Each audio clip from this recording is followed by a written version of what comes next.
बच्चों को दुआएं, बड़ों को सलाम। फिजा है मेरा नाम। You watching morning with Fiza 24 news पर। गुड मॉर्निंग, क्या हाल है, कैसी तबीयत है? I hope everybody is fine. अपने नए दिन का आगाज़ बहुत अच्छी तरीके से करेंगे लोग। मैं तो सजने संवरने से करती हूँ आपके सामने जो आना पड़ता है, इतने इंपॉर्टेंट है आप लोग मेरे लिए कि जब मैं आप लोग के सामने आती हूँ तो मेरा दिल करता है मैं बहुत तैयार होकर आऊँ। लेकिन मैं आज आपको बताऊँ मेरी कोई चलने वाली हिम्मत नहीं है। मैं पता नहीं मुझे अल्लाह में ही चला रहा है। मैंने काफ़ी टाइम के बाद जो है ना जिम ज्वाइन की है। मैंने छोड़ दिया था एक्सरसाइज करना, क्योंकि मैंने पहले बताया था कि मेरी एक टांग जो है लेफ़्ट वाली, वो मुझे उसने कोई 1.5 साल हर्ट किया, क्योंकि कुछ गलत एक्सरसाइज की वजह से मेरी जो लेफ़्ट वाली नी थी वो बहुत प्रॉब्लम में आ गई थी। फिर मैंने बहुत सारी इसकी थेरेपीज़ ली, इसकी बहुत से अच्छे बड़े बड़े डॉक्टर्स से इलाज कराया, पाकिस्तान से बाहर हर जगह। और उसके बाद ये जाके जो है ना नॉर्मल हुई है। मतलब 8 महीने तो बिल्कुल ही इसको ऐसे रेस्ट दिया है, तो जाके ये जो है मेरा घुटना ठीक हुआ है। तो मैं हमेशा लोगों को ही कहती हूँ कि हमें एक्सरसाइज करनी चाहिए, विच इज़ वेरी इंपॉर्टेंट। ठीक है, हमारे मसल्स के लिए, जोड़ों के लिए। और जिस तरीके से आप एज आपकी बढ़ती है ना, तो उस वक्त आपको और ज़्यादा एक्सरसाइज की, वॉक की, रनिंग की, इस तरह की योगा, स्ट्रेचेस, सब चीज़ों की बहुत ज़्यादा ज़रूरत पड़ जाती है, ताकि आपकी जो हड्डियाँ हैं वो मजबूत ही रहें। अगर आप बिल्कुल एक्सरसाइज छोड़ दें तो उसके बाद आपकी हड्डियाँ चूरा बन जाती हैं, कमज़ोर हो जाती हैं, उनमें कोई जान नहीं रहती। तो बोन इज़ वेरी इंपॉर्टेंट आपके पूरे बॉडी स्ट्रक्चर के लिए। तो इसके लिए मैं आपको ये बताना चाह रही थी कि जब आप कभी एक्सरसाइज करें और कहीं आपको कोई स्क्वाट्स करा रहे हो, जंप करा रहे हो, या कोई ऐसी लेग रेज या कोई ऐसी मशीनरी एक्सरसाइज आपको करवाया जाए जिम में, और आपको लग रहा है कि किसी जगह पे भी आपको बॉडी के किसी भी हिस्से में पेन हो रहा है, आप अपने इंस्ट्रक्टर को फ़ौरन पूछें, बोलें कि मुझे ये पेन हो रहा है, मैं ये पेन वाला स्टेप नहीं कर सकती या नहीं कर सकता।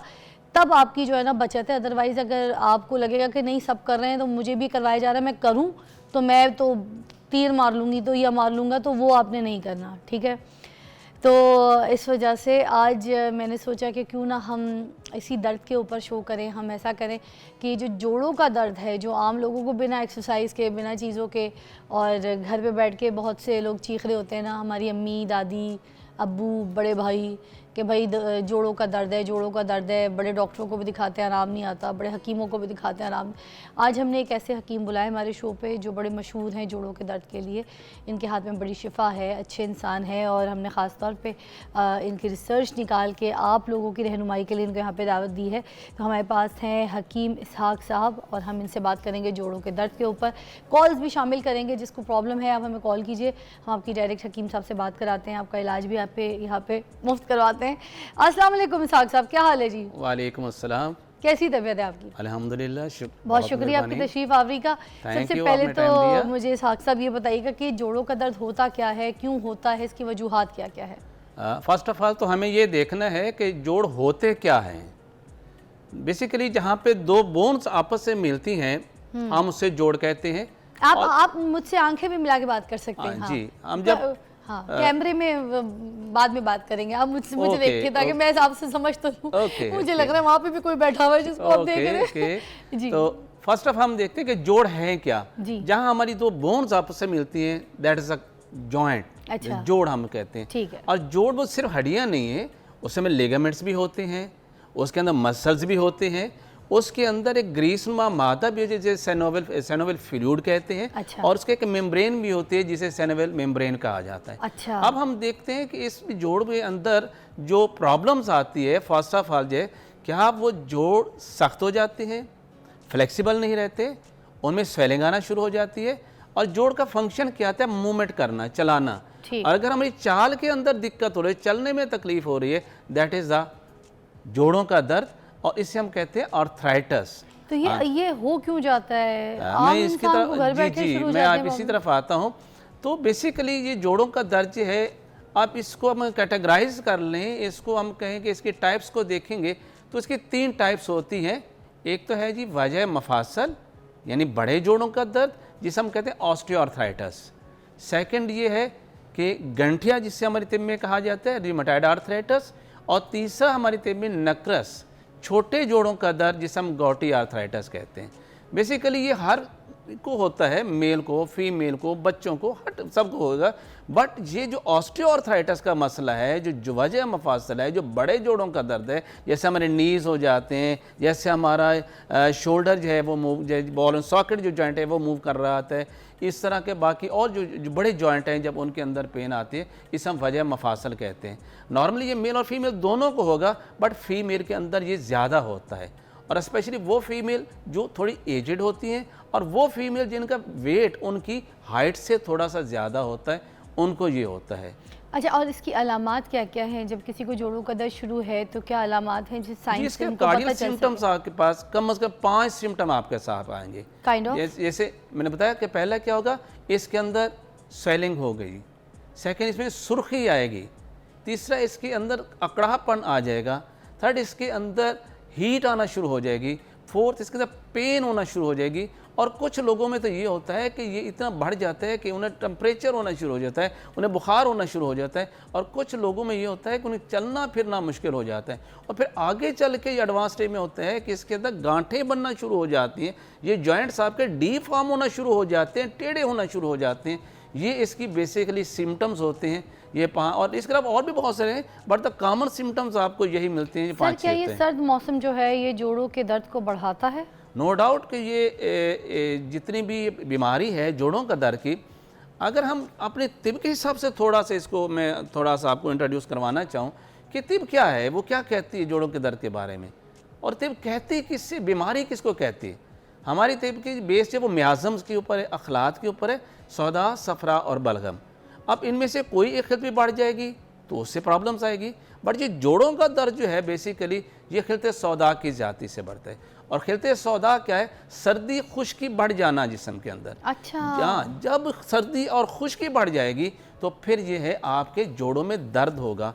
अब कैसे, चाहे तो मौसम ऐसा हो जाए, सर्द खुश्क मौसम है, आप बहुत ज़्यादा एसी में चले जाते हैं तब ऐसे, या आप सर्द और खुश्क ग़िज़ाओं के इस्तेमाल बहुत ज़्यादा कर लेते हैं तो आपको जोड़ों का दर्द होना शुरू हो जाता है। अच्छा, सर्द और खुश्क ग़िज़ाएं भी होती हैं? जी एग्जैक्टली, जैसे कि आप सीट्रस के इस्तेमाल ज़्यादा, अचार के इस्तेमाल ज़्यादा कर लिया, आपने खट्टा ज़्यादा इस्तेमाल कर लिया, अच्छा, आपने गोश्त का बहुत ज़्यादा इस्तेमाल कर लिया, हाँ, आपने इस तरह की जो खट्टी चीज़ों के इस्तेमाल के ज़्यादा करें, बहुत ज़्यादा कोल्ड एंड लीमू, ये इसमें इतना रोल नहीं है इसका।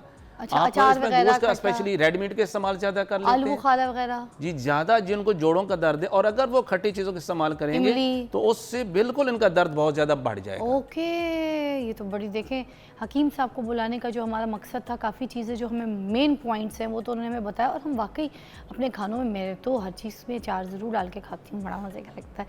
तो ये देखें, ये चीज़ें हमें पता ही कोई नहीं थी। तो मतलब कोई भी खट्टी जो ग़िज़ा है और जो खुश्क और सर्द ग़िज़ाएँ, इन्होंने सख्ती से मना किया कि इसकी वजह से हो भी जाते हैं, तो अगर कोई कर भी रहा है जिसको जोड़ों का दर्द नहीं तो हल्की आंच में इस्तेमाल करें। अच्छा, और दूसरा मैं आपसे ये पूछना चाह रही थी कि इनके अलावा और कौन सी ऐसी चीज़ है? अब अगर मैं थोड़ा सा, अगर मुझे इजाज़त दें, मैं थोड़ा सा अपने नाज़रीन के लिए इसको ब्रीफली थोड़ा सा बता दूं कि हमने जो कहा कि वजह मफासल ऑस्टियोआर्थराइटिस है, बेसिकली होता क्यों है। क्यों?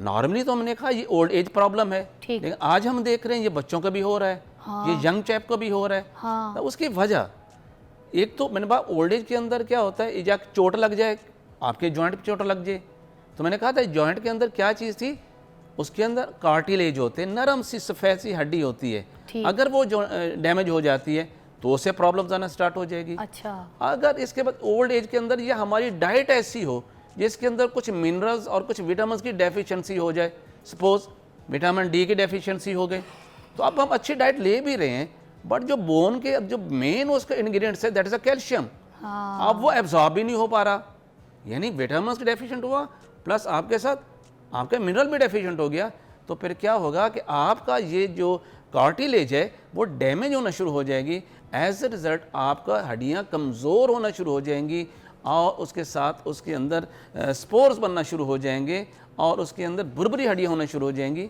और सेकंड मैंने कहा, हमने गंठिया की बात की, गंठिया क्या है, इसी तरह हमें बहुत सारी वायरल डिजीज़ आ जाती हैं, जैसे कि कोई वायरस से आ गया, कोई बैक्टीरिया है, कोई फंजाई है, कोई जरासीम है, कुछ भी ऐसे बीमारी आई में, हाँ, और हमारा इम्यून सिस्टम क्या करता है, उसके खिलाफ एंटीबॉडीज बनाता है, उनको किल करने के लिए। अच्छा, लेकिन सम टाइम क्या होता है, हमारा इम्यून सिस्टम खुद गलती से हमारे जॉइंट को भी अपना फॉरेन बॉडी समझ लेता है, और वो एंटीबॉडीज हमारे जॉइंट्स के ऊपर अटैक कर लेती हैं। वो क्या करते हैं, हमारे कार्टिलेज को डैमेज करेंगी, हमारे लिगामेंट्स को डैमेज करेंगी, हमारे सिनेवल फ्लूइड को रिड्यूस कर देंगी, और उसकी वजह से हमारे जॉइंट्स जो हैं वो डी शेप होना शुरू हो जाएंगे। स्पेशली मेरे हाथों की और उंगलियां जो हैं ये डी शेप होना शुरू हो जाएंगी। अच्छा नाज़रीन, ये समझ आई आपको कि इम्यून भी आपका स्ट्रॉन्ग नहीं होगा ना, तो आपके ये सारे जोड़ों के दर्द में सही वाला पेन जो है ना वो आपको शुरू हो जाएगा और सही जोड़ों के दर्द के पेशेंट आप बन जाएंगे। तो उसमें भी आपने ख्याल रखने। कॉल लेते हैं, शामिल करते हैं अपने प्रोग्राम में, मगर ब्रेक के बाद।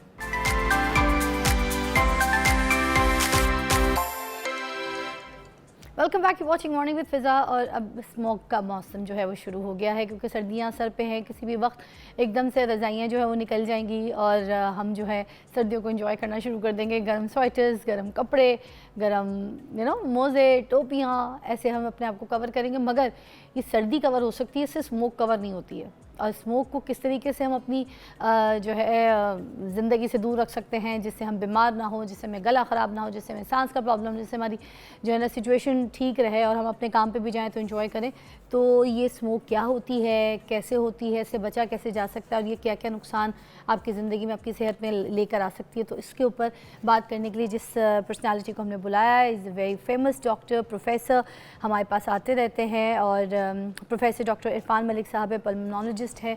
हमने ख़ास इनका टाइम मधु किया है आपके लिए ताकि हम स्मोक के ऊपर बात कर सकें। अस्सलाम वालेकुम। वालेकुम सलाम जी, थैंक यू सो मच। कैसी तबीयत? अल्हम्दुलिल्लाह, आप सुनाएं। सर स्मोक आ चुकी है ऑलमोस्ट। आज भी मैं सुबह आ रही थी, क्योंकि हम तो बहुत अर्ली उठते हैं, 5 साढ़े 5 बजे घर से निकल जाते हैं। तो ये जो टाइम होता है हल्की हल्की स्मोक देखने को मिल रही है और अभी पीक पे आएगी तरीके से।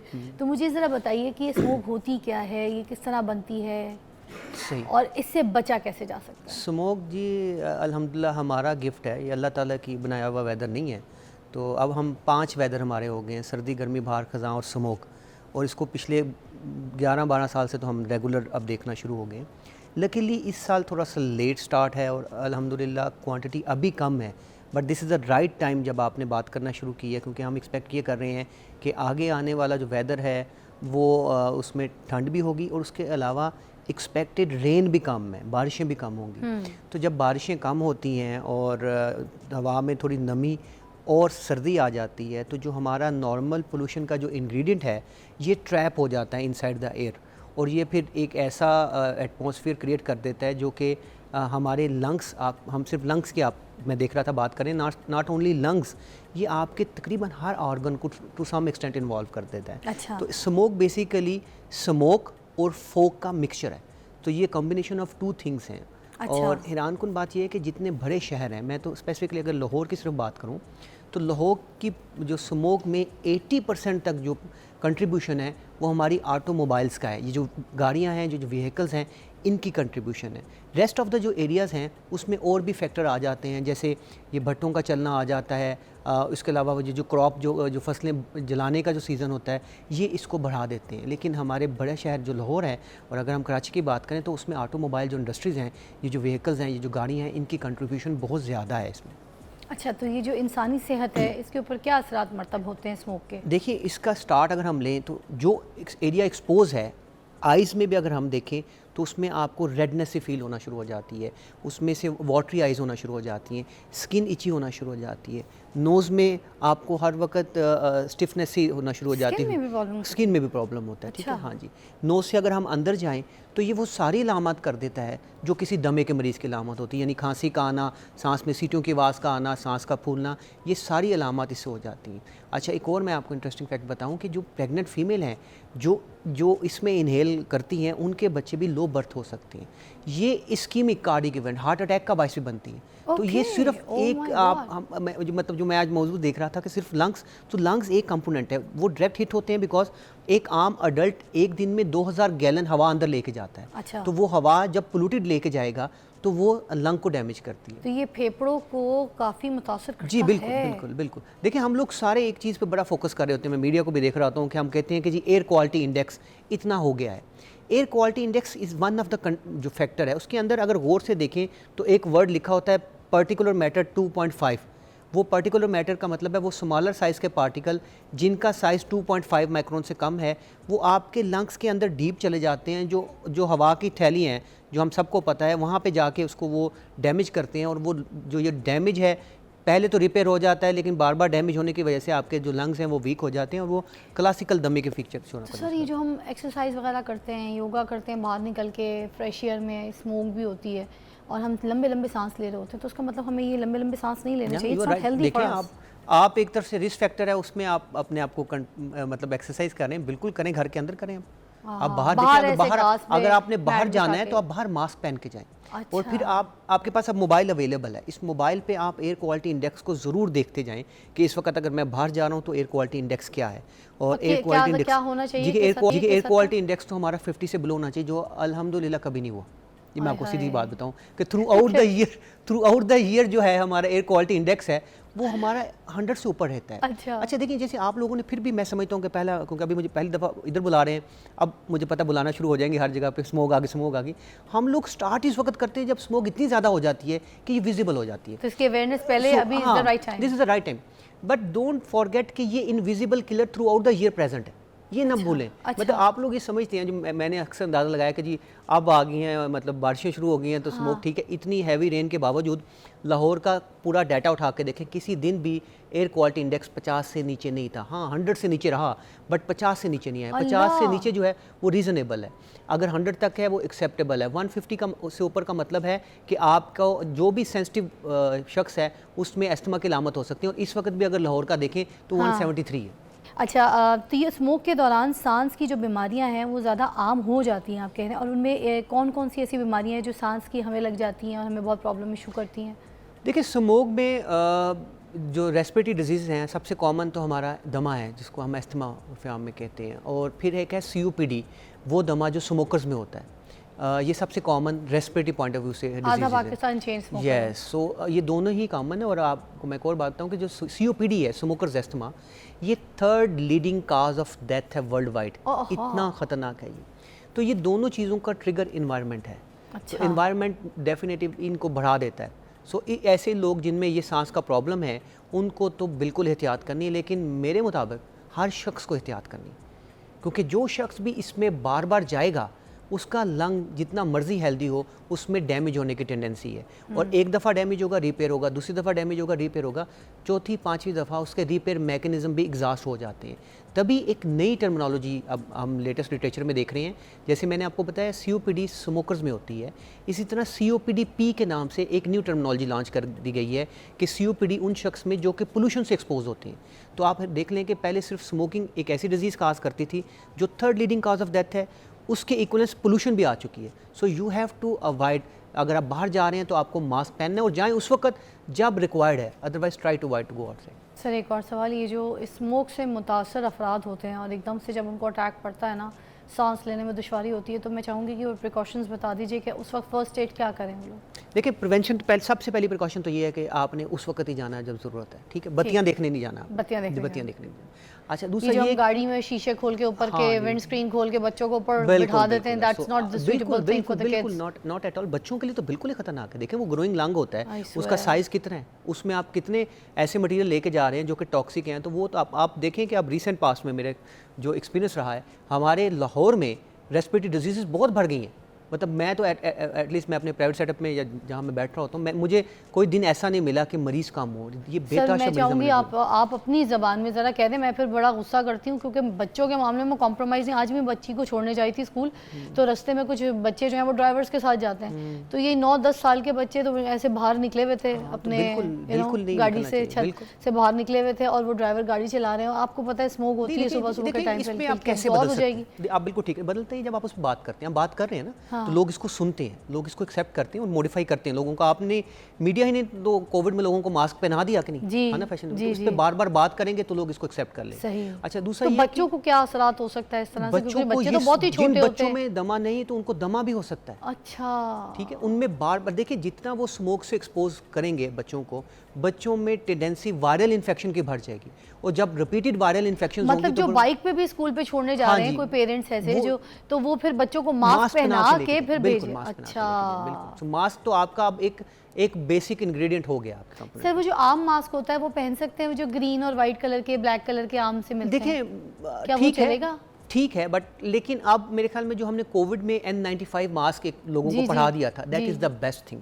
अच्छा, that is the best thing, वो आप ले सर, सकते हो। वो और तो 2 नंबर प्लास्टिक का आ रहा है, वो तो है भी नहीं ना। नहीं, आपको अब भी मेरा पता नहीं है। ख्याल अच्छे सेटअप से ले लें, अब तो वो सस्ता सा हो गया, एक ज़माने में तो बहुत महंगे होते थे, अब तो वो सस्ते से मिलना शुरू हो गए, अच्छे अच्छा। मिलना शुरू हो गए, वो बेस्ट है। लेकिन अगर नहीं है तो 2 सर्जिकल मास्क, जिसको सर्जिकल मास्क आप कहते हैं, जी, वो पहन ले तो आप किसी हद तक आपकी बचत। और सर घर पे जैसे जो कपड़े के मास्क वगैरह बना लिए जाते हैं वो, देखिए हाँ वो भी ठीक है, कपड़ों से बेहतर वैसे सर्जिकल मास्क है, सर्जिकल मास्क बेहतर है, उससे बेहतर N95 बेस्ट। अच्छा, फिर एहतियात में दूसरी चीज़ क्या है कि आपको वैक्सीनेशन करवानी चाहिए लाजमन इस सीज़न में ज़ुकाम की, और जिन लोगों की एज 60 से ज़्यादा है या जिनमें सांस, दिल या और उनको नमूनिया की वैक्सीनेशन भी मैंडेटरी लगाना चाहिए। ये बच्चों की भी वैक्सीनेशन है इसमें बच्चों में शामिल? फ्लू बच्चों में भी शामिल है। बच्चों में तो वैसे अब उनका जो प्रोग्राम है वैक्सीनेशन का, उसमें नमूनिया ऑलरेडी इनकॉर्पोरेट कर दिया गया बाय द गवर्नमेंट। सर ये वही वैक्सीनेशन है जो लास्ट टाइम आपने मुझे भी बताई? जी बिल्कुल बिल्कुल। ओके, अच्छा, आज मैंने इनसे पूछा भी क्योंकि मैंने वैक्सीनेशन कराई, मुझे हर साल बहुत बुरा अटैक पड़ता है। आई एम टोटली फाइन, मुझे कोई मसला नहीं हुआ, शुक्र अल्लाह ताला का, और आपका बहुत शुक्रिया। ये मेरी ज़िंदगी में पहली मरतबा इन्होंने मुझे बताया था, मैंने किया, आई एम टोटली फाइन। मैंने इनसे फलाल के लिए भी पूछा because she is 9 years old, तो इन्होंने मुझे कहा सेम वैक्सीनेशन हमने उसको भी। अच्छा, अब चाइना की भी वैक्सीनेशन आती है, देखिए जहाँ हम रहनुमाई कर रहे हैं वहाँ वैक्सीनेशन का नाम ना बताएं या चीज़ ना बताएं सही वाली, तो वो भी गलत हो जाएगा। बिल्कुल, देखिए जैसे आपने मुझे गाइड किया लोगों को भी। देखिए इस तरह की वैक्सीनेशन जो है वो हम यूजुअली 2 कंपनीज हैं जो लॉन्च करती होती हैं, और जब कंपनीज लॉन्च करती हैं तो इसका मतलब ये है कि उसकी कोल्ड चेन, यानी वैक्सीनेशन का इशू ये है कि जब वो फैक्ट्री से बन के आपकी फार्मेसी तक पहुंचे तो उसको एक कोल्ड चेन में मेंटेन रखना चाहिए, टेम्परेचर मेंटेन आइटम है ये। तो वो 1 या 2 ही हैं इस वक्त जो पाकिस्तान में अवेलेबल है, एक इन्फ्लोवैक, एक वैक्सीग्रिप के नाम से आती है, ये दोनों कोल्ड चेन मेंटेन है और ये अब अवेलेबल हैं। पहला जो बैच था वो खत्म हो गया, दूसरा बैच इजीली अवेलेबल है और इतना महंगा नहीं है, इतने कि हम बर्गर खा लेते हैं। 2,500 की ली थी मैंने। हाँ जिसने खाया जी, तो इस वजह से इसको 1 ईयर लगाना होता है, तो वो लाजमन लगाएं। अच्छा, फिर एक और बात मैं प्रिवेंशन के लिहाज से बात तो आप बताए थे कि चाइना की नहीं लगानी, कौन सी? वो साइनोवैक की आई हुई है, एक वैक्सीनेशन अभी एक आई हुई है, वो लगानी। हाँ वो आपको जरूरत नहीं है अभी लगाने, क्योंकि इन्फोवैक और वैक्सीग्रिप अवेलेबल है, तो वही आप लोग लगवा लें। ठीक है। और वो डॉक्टर यूजुअली ऑलरेडी लिख यही रहा होता है, बता देता है कि आपने ये है जो ऑथेंटिक वैक्सीनेशन है जो आके आपने लगानी है। अच्छा, फिर दूसरे वो पेशेंट है जिनको बीमारी है, लाइक एस्थमा का पेशेंट है, तो उसको अपनी रेस्क्यू इनहेलर का पता होना चाहिए कि जब उसको अलामत है तो वो रेस्क्यू इनहेलर उस वक्त ले लिया करे। ये प्रिवेंटिव मेडिसिन है जो मैं समझता हूँ कि लाजमी। Thank you so much doctor Irfan, आपने हमारी रहनुमाई की, अपना वक्त दिया है और हम लोगों को समझ आ गया किस तरीके से हम लोगों ने स्मोक से बचना है, अपना ख्याल रखना है।